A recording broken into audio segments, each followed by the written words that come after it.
Nakakagulat na balita ang siyang nakarating sa amin ngayong araw. Kumpirmado na nga ang pagpanaw ng kilalang komedyante na si Mahal o sa totoong buhay ay si Naomi Tesorero.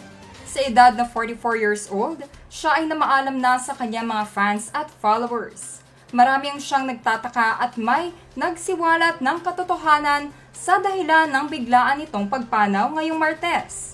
Si Migs Molino mismo ang siyang kasama nito sa huling hantungan niya at ang isang interview sa kapatid ni Mahal ang nagsiwalat ng buong detalye. Ito ang buong story. Mismo ang kapatid ni Mahal na si Irene Tesorero ang nagbahagi ng malungkot na balita sa pamamagitan ng kanyang Facebook account.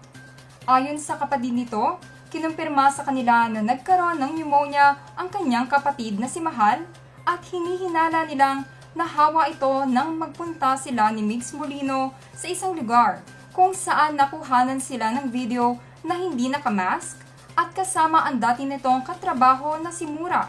Kahapon August 30 ay nagpost pa ang rumored boyfriend nitong si Migs Molino ng vlog kung saan makikitang malakas na malakas pa si Mahal habang tawa ng tawa.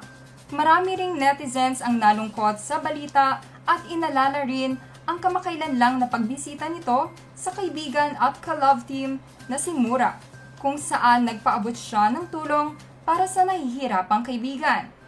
Marami pa naman ang natuwa at nagnais na sana'y muli silang magkasama sa telebisyon sa pagbabalik ni Mura sa showbiz.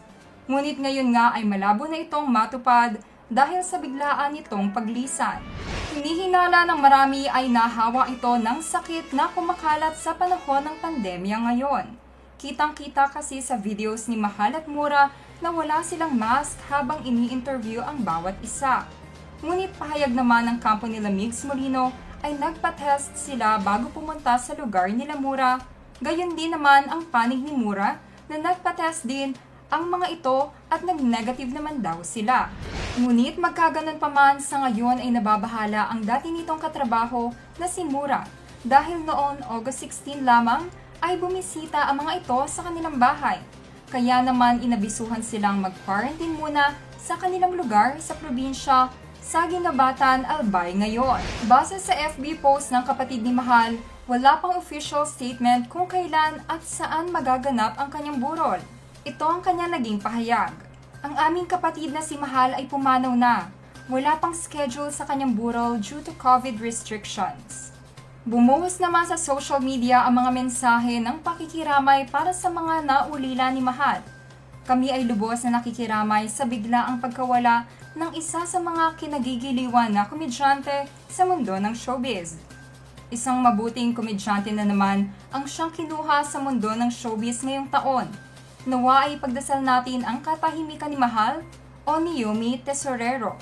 There you have it mga ka-showbiz tips. Nawa ay pagdasal natin ang mga naulilang pamilya ni Mahal. Okay, guess we're doing just fine. Settle now, yours.